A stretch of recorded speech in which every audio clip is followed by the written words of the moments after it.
The Colors of Space. Chapter 2. For a moment, pulled off balance in the fat stranger's hug, Bart remained perfectly still, while the man repeated in that loud, jovial voice, "How you've grown!" He let him go, stepping away a pace or two, and whispered urgently, "Say something, and take that stupid look off your face." As he stepped back, Bart saw his eyes. In the chubby, good-natured red face, the stranger's eyes were half mad with fear. In a split second, Bart remembered the two Lhari and their talk of a fugitive. In that moment, Bart Steele grew up. He stepped toward the man and took him quickly by the shoulders. "Dad, you sure surprised me," he said, trying to keep his voice from shaking. "Been such a long time, I'd half forgotten what you looked like. Have a good trip?" "About like always." The fat man was breathing hard, but his voice sounded firm and cheerful. "Can't compare with a trip on the old Asterion, though." The Asterion was the flagship of Vega Interplanet, Rupert Steele's own ship.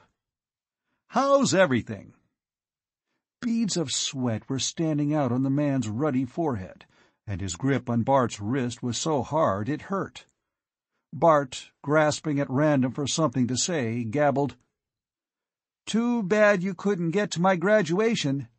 I made third in a class of 400. The Lhari had surrounded them and were closing in. The fat man took a deep breath or two, said, "Just a minute, son," and turned around. "You want something?" The tallest of the Lhari, the old one, whom Bart had seen on the escalator, looked long and hard at him. When they spoke universal, their voices were sibilant, but not nearly so inhuman. "Could we trouble you to show us your papers?" "Certainly." Nonchalantly, the fat man dug them out and handed them over. Bart saw his father's name printed across the top. The Lhari gestured to a Mentorian interpreter. "What color is this man's hair?" The Mentorian said in the Lhari language, "His hair is gray." He used the universal word. There were, of course, no words for colors in the Lhari speech. "The man we seek has hair of red," said the Lhari, "and he is tall, not fat." "The boy is tall, with red hair," the Mentorian volunteered, and the old Lhari made a gesture of disdain. "This boy is 20 years younger than the man whose description came to us. Why did they not give us a picture, or at least a name?" He turned to the other Lhari and said in their own shrill speech, "I suspected this man because he was alone, and I had seen this boy on the upper mezzanine and spoken with him. We watched him, knowing sooner or later the father would seek him. Ask him." He gestured, and the Mentorian said, "Who is this man, you—" Bart gulped. For the first time he noted the energon-ray shockers at the belts of the 4 Lhari. He'd heard about those. They could stun, or they could kill, and quite horribly. He said, "This is my father. You want my cards, too?" He hauled out his identity papers. "My name's Bart Steele." The Lhari, with a gesture of disgust, handed them back. "Go, then, father and son," he said, not unkindly. "Let's get going, son," said the little bald man. His hand shook on Bart's, and Bart thought, "If we're lucky, we can get out of the port before he faints dead away." He said, "I'll get a copter," and then, feeling sorry for the stranger, gave him his arm to lean on. He didn't know whether he was worried or scared. Where was his father? Why did this man have his dad's papers? Was his father hiding inside the Lhari ship? He wanted to run, to burst away from the imposter, but the guy was shaking so hard, Bart couldn't just leave him standing there. If the lorry got him, he was a dead duck. A copter swooped down, the pilot signaling. The little man said hoarsely, "No, robot cab." Bart waved the copter away, getting a dirty look from the pilot, and punched a button at the stand for one of the unmanned robot cabs. It swung down, hovered motionless. Bart boosted the fat man in. Inside, the man collapsed on the seat, leaning back, puffing, his hand pressed hard to his chest. "Punch a combo for Denver," he said hoarsely. Bart obeyed automatically. Then he turned on the man. "It's your game, mister. Now tell me what's going on. Where's my father?" The man's eyes were half shut. He said, gasping, "Don't ask me any questions for a minute." He thumbed a tablet into his mouth, and presently his breathing quieted. "We're safe. For the minute. Those lorry would have cut us down." "You, maybe. I haven't done anything. Look, you—" Bart said in a sudden rage, "you owe me some explanations. For all I know, you're a criminal, and the lorry have every right to chase you. Why have you got my father's papers? Did you steal them to get away from the lorry? Where's my father?" "It's your father they were looking for, you young fool," said the man, gasping hard. "Lucky they had only a description, and not a name. But they've probably got that by now, uncoded. We've only confused them for a little while. But if you hadn't played along, they'd have had you watched, and when they get hold of the name Steele, they will, sooner or later, the people in the Procyon system. Where is my father?" "I hope I don't know," the fat man said. "If he's still where I left him, he's dead. My name is Briscoe. Edmund Briscoe. Your father saved my life years ago. Never mind how. The less you know, the safer you'll be for a while. His major worry just now is about you. He was afraid, if he didn't turn up here, you'd take the first ship back to Vega. So he gave me his papers and sent me to warn you." Bart shook his head. "It all sounds phony as can be. How do I know whether to believe you or not?" His hand hovered over the robot cab controls. "We're going straight to the police. If you're okay, they won't turn you over to the lorry.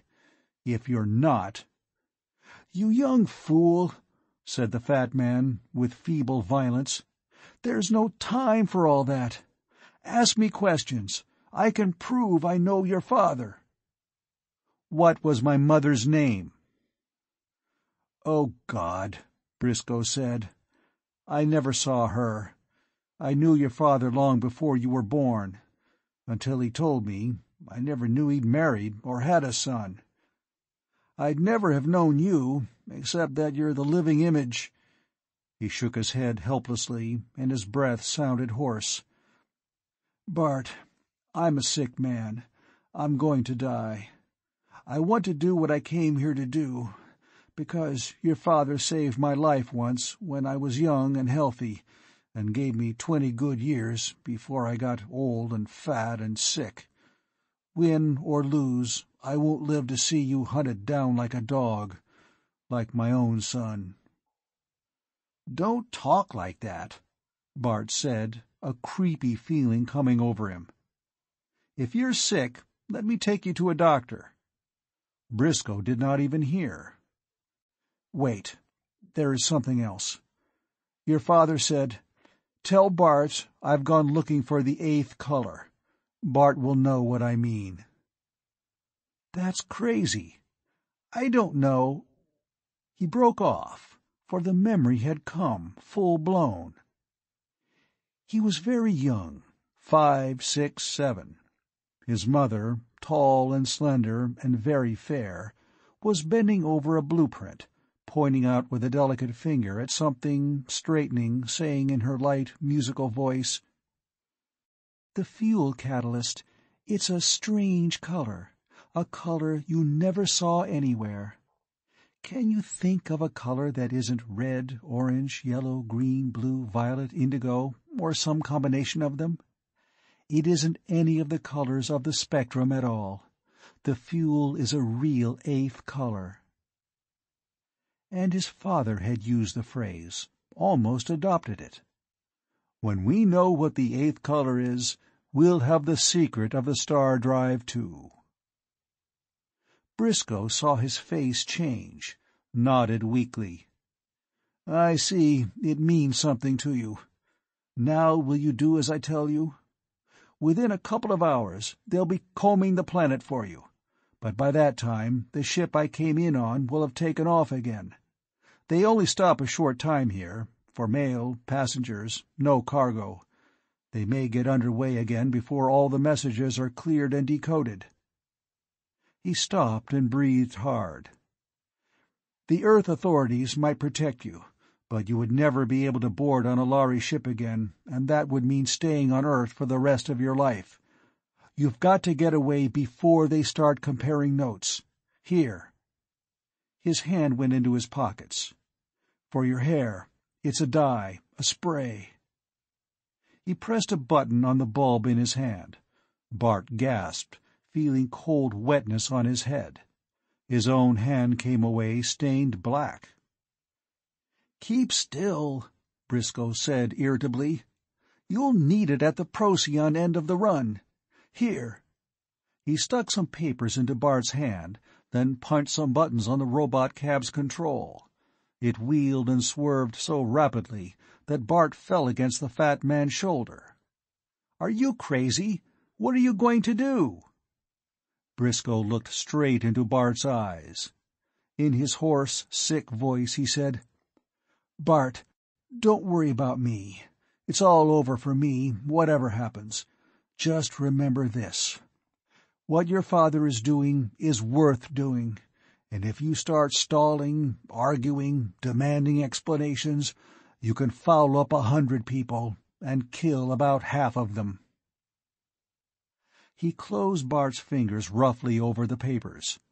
The robot cab hovered over the spaceport. "Now, listen to me, very carefully. When I stop the cab, down below, jump out. Don't stop to say goodbye or ask questions or anything else. Just get out, walk straight through the passenger door and straight up the ramp of the ship. Show them that ticket and get on. Whatever happens, don't let anything stop you. Bart!" Briscoe shook his shoulder. "Promise. Whatever happens, you'll get on that ship." Bart swallowed, feeling as if he'd been shoved into a silly cops and robbers game. But Briscoe's urgency had convinced him. "Where am I going?" "All I have is a name, Raynor 3, Briscoe said. "And the message is about the eighth color. That's all I know." His mouth twisted again in that painful gasp. The cab swooped down. Bart found his voice. "But what then? Is Dad there? Will I know—" "I don't know any more than I've told you," Briscoe said. Abruptly, the robot cab came to a halt, swaying a little. Briscoe jerked the door open, gave Bart a push, and Bart found himself stumbling out on the ramp beside the spaceport building. He caught his balance, looked around, and realized that the robot cab was already climbing the sky again. Immediately before him, neon letters spelled, "To passenger entrance only." Bart stumbled forward. The Lhari by the gate thrust out a disinterested claw. Bart held up what Briscoe had shoved into his hand, only now seeing that it was a thin wallet, a set of identity papers, and a strip of pink tickets. "Procyon Alpha, Corridor B, straight through." The Lhari gestured, and Bart went through the narrow passageway, came out at the other end, and found himself at the very base of a curving stair that led up and up toward a door in the side of a huge Lhari ship. Bart hesitated. In another minute he'd be on his way to a strange sun and a strange world, on what might well be the wild goose chase of all time. Passengers were crowding the steps behind him. Someone shouted suddenly, "Look at that!" And someone else yelled, "Is that guy crazy?" Bart looked up. A robot cab was swooping over the spaceport in wild, crazy circles, dipping down, suddenly making a dart like an enraged wasp at a little nest of Lhari. They ducked and scattered. The robot cab swerved away, hovered, swooped back. This time it struck one of the Lhari grazingly with landing gear and knocked him sprawling. Bart stood with his mouth open, as if paralyzed. Briscoe! What was he doing? The fallen Lhari lay without moving. The robot cab moved in again, as if for the kill, buzzing viciously overhead. Then a beam of light arced from one of the drawn energon ray tubes. The robot cab glowed briefly red, then seemed to sag, sink together, then puddled, a slag heap of molten metal, on the glassy floor of the port. A little moan of horror came from the crowd, and Bart felt a sudden, wrenching sickness. It had been like a game, a silly game of cops and robbers, and suddenly it was as serious as melted death lying there on the spaceport. Briscoe. Someone shoved him and said, "Come on, quit gawking, kid. They won't hold the ship all day just because some nut finds a way to commit suicide." Bart, his legs numb, walked up the ramp. Briscoe had died to give him this chance. Now it was up to him to make it worth having. End of Chapter 2.